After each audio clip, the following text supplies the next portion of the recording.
Hello students. तो आज फिर उत्तराखंड बोर्ड परीक्षा 2020 के अथवा में आ रखा था 16वें का क्वेश्चन है सर। और अभी हम पढ़ने वाले हैं खाद्य परिरक्षक। तो देखिए, खाद्य परिरक्षक में खाद्य शब्द से आप समझ गए होंगे कि हम ऐसे पदार्थों की बात करने वाले हैं जो खाने योग्य हैं या जिनका प्रयोग खाने में किया जाता है। और परिरक्षक से हमारा उद्देश्य मतलब क्या है सर? सुरक्षा प्रदान करने वाले। ठीक है सर। तो हम ऐसे केमिकल्स की बात या ऐसे रसायन की बात करने वाले हैं जो खाने योग्य पदार्थों को सुरक्षा प्रदान करते हैं। अब आप पूछेंगे सर कैसी सुरक्षा? तो जरा एक एग्जांपल लेते हैं कि आप गए दुकान में। अब दुकान में गए सर आप अचार को लेने। अब जब आप अचार को लेने गए सर तो आप चेक करने लग गए क्या? Expiry date. अब एक्सपायरी डेट पता करने का क्या मतलब? एक्सपायरी डेट पता करने का क्या मतलब है? क्यों ये खराब हो जाएगा सर? या एक्सपायरी डेट अगर 10 महीने बाद की है या 1 साल बाद की है तो 10 महीने तक ये अचार कैसे सुरक्षित है? तो इस अचार को अगले 1 साल तक सुरक्षित रखने के लिए कुछ रसायन इसमें मिलाए जाते हैं सर। ये अचार 1 साल तक सुरक्षित रहे इसलिए इसमें क्या मिलाए जाते हैं? रसायन।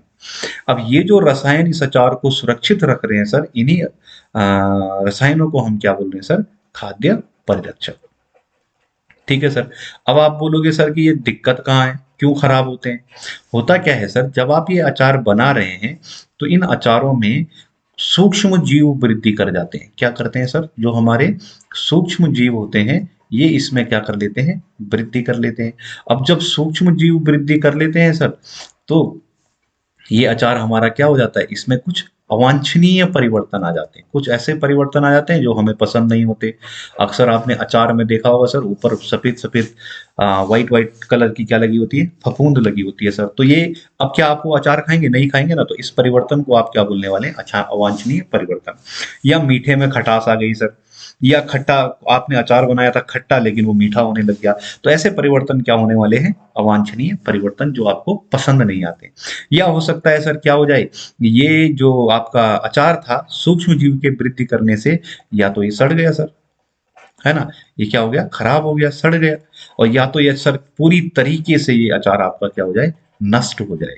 तो जब भी आप कोई खाद्य पदार्थ बनाते हैं सर, उसका निर्माण करते हैं, उसको तैयार किया जाता है, तो उसकी तैयार तैयार करने के बाद उसमें सूक्ष्म जीव वृद्धि ना कर सके, उसमें अवांछनीय परिवर्तन ना आ सके, वो खराब ना हो सके, वो नष्ट ना हो सके, इन सब से बचने के लिए इसमें क्या मिलाया जाता है सर?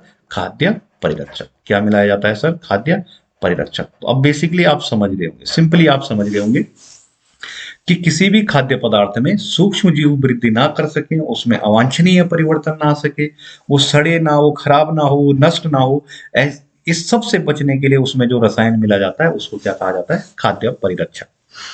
डेफिनेशन देख लेते हैं सर। ऐसे रसायन जो खाद्य पदार्थों में अल्प मात्रा में मिलाए जाते हैं। अब ऐसा भी नहीं है सर बहुत ज्यादा मात्रा में, अल्प मात्रा में ये खाद्य पदार्थों में मिलाए जाते हैं और ये सूक्ष्म जीवों की वृद्धि को और उसमें होने वाले अवांछनीय परिवर्तन को क्या करते हैं? रोक देते हैं तथा खाद्य पदार्थों को नष्ट होने से बचाते हैं। तो इनको हमने क्या बोला सर?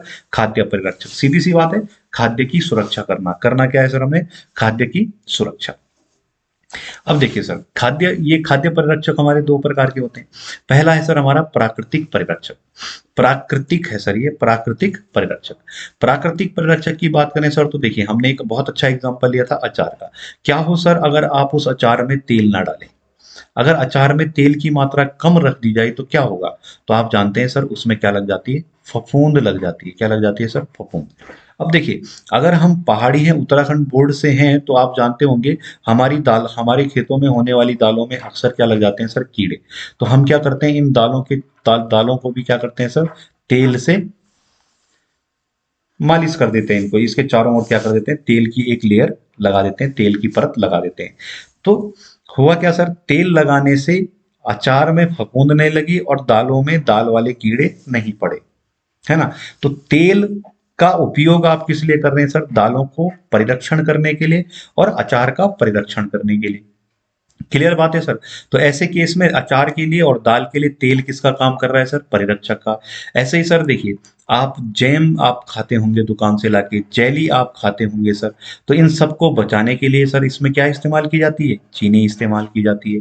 आंवले का मुरब्बा आपने देखा होगा सर, खाया होगा, तो इस मुरब्बे को भी बचाने के लिए इसमें चीनी का क्या किया जाता है सर? सॉल्यूशन बना के डाल दिया जाता है ना? तो आपका तेल, चीनी या नमक का प्रयोग भी किया जाता है सर, किसके लिए? परिरक्षक के लिए। तो नमक, चीनी, तेल ये सभी के सभी क्या है सर? खाद्य परिरक्षक हैं और हमें प्राकृतिक रूप से प्राप्त होते हैं। कभी कभार सर आप नींबू का रस डाल देते हैं सर। आप क्या करते हैं? नींबू का रस आप किस रूप में डाल देते हैं? खाद्य परिरक्षक के रूप में। तो नींबू का रस, तेल, चीनी, नमक, ये सभी के सभी क्या है सर? हमारे प्राकृतिक परिरक्षक। प्राकृतिक परिरक्षकों में एक और चीज आप लिख सकते हैं सर, जरा इधर देखिए। जब भी आप कोई फसल उगाते हैं सर, गेहूं, धान, फसल उगाने के बाद सर आप उसको क्या करते हैं? धूप में सुखाने के लिए रख देते हैं। कहाँ रखते हैं सर उसको? धूप में सुखाने के लिए। कारण क्या है सर? कारण ये है सर कि ये ड्राई हो जाते हैं। क्या हो जाते हैं सर? ड्राई। और ड्राई होने के बाद सर इसकी नमी खत्म हो जाती है, और नमी खत्म होने के कारण इसमें सूक्ष्म जीव क्या नहीं कर पाते हैं सर? ग्रोथ नहीं कर पाते हैं, वृद्धि नहीं कर पाते हैं। और अगर इस फसल में पहले से ही सूक्ष्म जीव है सर, तो ऐसी कंडीशन में धूप से निकलने वाली जो पराबैंगनी किरणें होती हैं सर, ये इन सूक्ष्म जीवों को क्या कर देती है? नष्ट कर देती है। इन सूक्ष्म जीवों को क्या कर देती है? नष्ट कर देती है। तो अब देखिए सर, आपके पास प्राकृतिक परिरक्षक कौन कौन से हैं? प्राकृतिक परिरक्षक में तेल हो गया, अचार और दाल को बचाने के लिए आप जानते हैं नींबू का रस, नमक आप यूज कर सकते हैं सर, चीनी यूज कर सकते हैं, और साथ में कौन सी हो गई सर? पराबैंगनी किरणें। या आप सीधे सीधे धूप लिख सकते हैं सर, धूप भी आपके लिए प्राकृतिक परिरक्षक का काम करते हैं। अगला है सर हमारा कृत्रिम प्रतिरक्षक। कृत्रिम परिरक्षक की अगर आप बात करें सर, तो सबसे इंपॉर्टेंट नाम जो याद आता है उसका नाम है सर सोडियम बेंजोएट। क्या नाम है सर? Sodium benzoate. बेंजोएट आप जानते होंगे, बेंजोइक एसिड पे आपने क्या लगा देना है? सोडियम आयन, है ना? बेंजोइक एसिड से हाइड्रोजन हटा के क्या लगा दो सर? सोडियम आयन लगा दो, तो ये क्या बन जाएगा मेरा? Sodium benzoate. अभी सोडियम बेंजोएट भी सर कहाँ यूज किया जा सकता है? जैम में, जेली में, अचार में भी आप इसका उपयोग कर सकते हैं सर। तो सोडियम बेंजोएट के लिए बस एक कंडीशन आपको याद रखनी है सर, कि इसके लिए माध्यम अम्लीय होना चाहिए। जो आपका पीएच होगा सर, ये 2 से 4 होना चाहिए, है ना? मतलब आपका माध्यम कैसा होना चाहिए? अम्लीय। अम्लीय माध्यम में आप किसका प्रयोग करते हैं सर? सोडियम बेंजोएट का। पर अगर आपको माध्यम कैसा मिल जाए सर? क्षारीय। माध्यम कैसा मिल जाए? क्षारीय। तो क्षारीय माध्यम के लिए सर आप प्रयोग करते हैं किसका? सोडियम सोडियम मेटा बाइसल्फाइड, है ना? किसका यूज करते हैं सर आप? सोडियम मेटा बाई सल्फाइड का प्रयोग आप करते हैं सर, कब? जब आपके पास क्षारीय माध्यम। क्लियर बात है सर? ठीक है। और ये भी सर क्या है? इससे भी H2SO4 निकलता है सर, जो सूक्ष्म जीवों की वृद्धि को रोक सकता है। ठीक है सर।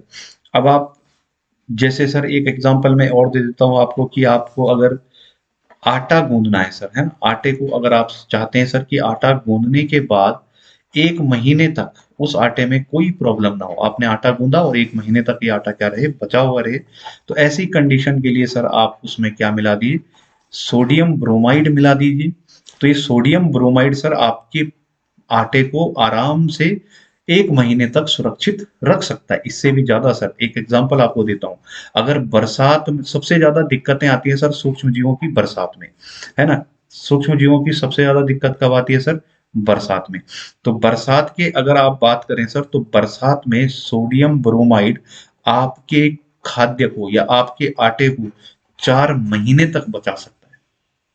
क्लियर बात है सर? तो एक बार आप इसको ठीक से देख लीजिएगा। मिलते हैं अगले वीडियो में।